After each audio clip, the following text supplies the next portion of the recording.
Fais comme Cendrillon et trouve chaussures à ton pied pour pratiquer le ski de rando. Une chaussure de ski de rando, c'est comme une chaussure de ski classique, avec un petit mécanisme en plus qui te permet de switcher du mode marche au mode ski. Le mode marche permet de créer une souplesse dans ta chaussure au niveau de la cheville qui est fortement appréciable lors des randos. Quant au mode ski, il permet de rigidifier l'ensemble pour être plus précis et plus stable lors de ta descente. Pour faire simple, il existe 3 grandes familles de chaussures de ski rando. Les chaussures légères, les chaussures classiques et les chaussures de free rando.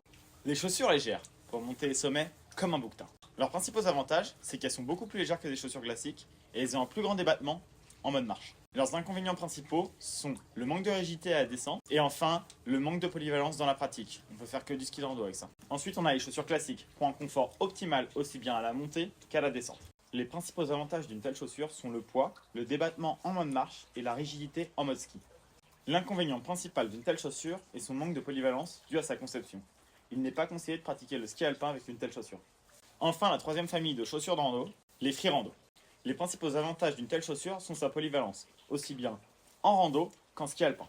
Et enfin, une rigidité maximale en mode ski. Les principaux inconvénients sont le poids et le manque de débattement en mode marche. Pour conclure, chaque chaussure de ski de rando est bien spécifique à une pratique. Tout dépend de toi, de ton niveau et de tes besoins. Tu peux retrouver le récap de cette vidéo dans notre story à la une.